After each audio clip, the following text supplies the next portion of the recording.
Checking, checking, guys. It is official.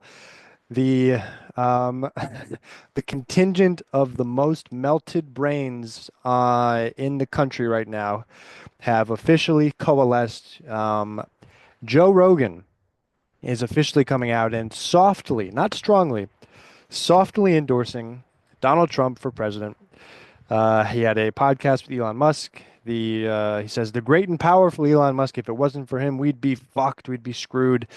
He makes what I think is the most compelling case for Trump you'll ever hear, and I agree with him every step of the way. For the record, yes, that's an endorsement of Trump. Enjoy the podcast. So he couldn't even come out and just do like a formal endorsement anyway. It's very tepid, very sort of hesitant endorsement there. But guys, it is like, the more I try to reflect on this election as we go into it, and I try to imagine, which side, I try to imagine the people that are still making up their mind, or the people who are convinced by this.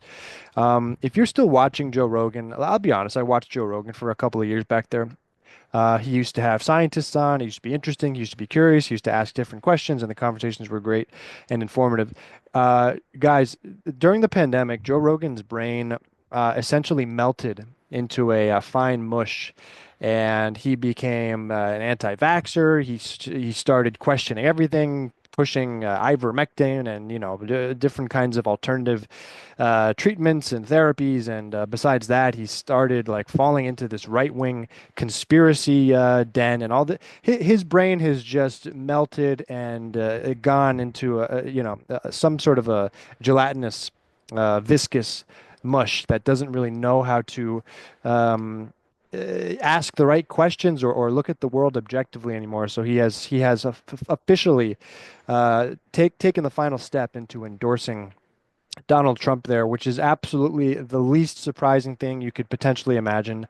Um, Joining the likes of Antonio Brown and Le'Veon Bell, two individuals who almost, we don't know for sure because we'd have to test them post after. You can only test for CTE after someone has passed away. But two individuals that are self-proclaimed to have CTE, self-proclaimed to have brain damage, and any number of their political takes are as vapid and as disturbing as you could potentially imagine.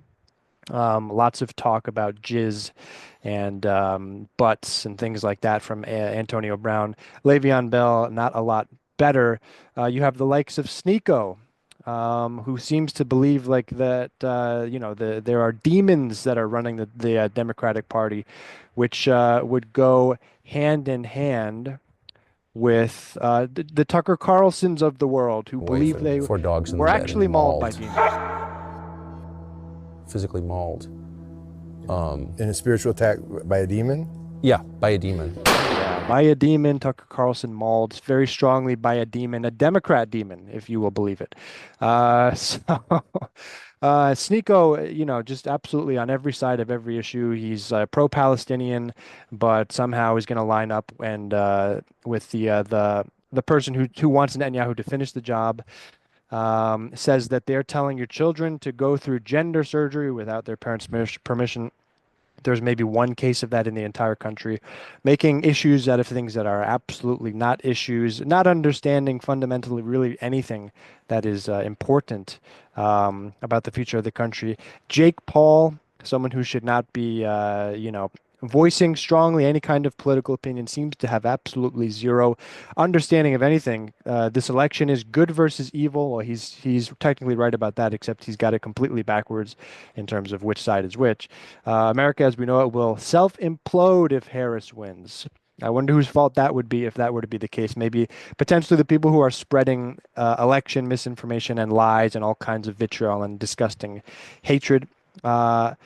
It will be the start of a long and treacherous American era. A sheep will spend its entire life fearing the wolf, Trump, only to be eaten by the shepherd, which is Harris. Don't be a sheep. Wake up and read deeper. Go vote good. When he says go vote good, I assume he means go vote for Kamala Harris. It's the only way I could interpret it. And then, before we get to the big kahuna, Skip Bayless, who has been wrong about everything, not just in politics but in sports, famously saying, let me say this about Donald Trump. I don't share many of his views, but he's a natural-born leader who was best friends with Jeffrey Epstein for decades, and who Jeffrey Epstein even said was he was a natural-born con man, and basically figured ways to get close to people before he could use them and spit them out. So good and good that you are lining up there. You have the Vivek Ramaswamis of the world, absolutely humiliating himself a few days ago, dressing up as he is with the variety of stunts that they have pulled in any effort to desperately try to win this election. You have the JD Vances with an excellent attack here. We'll just go ahead and play this. This is a six-pack under the leadership of Kamala Harris. This is a six-pack under the leadership of Donald J. Trump. Hilarious, trying to make some kind of a freakish meme that is not going absolutely anywhere, falling flat on their face. And then finally, the king of them all, the most melted, the ketamine melted brain of Elon Musk, perhaps the leader, the ringleader of this all, funding, organizing, running, driving this campaign forward, hopefully directly into a ditch where it cannot be dug out of. Rocket company is the only reason we can now send America astronauts into space.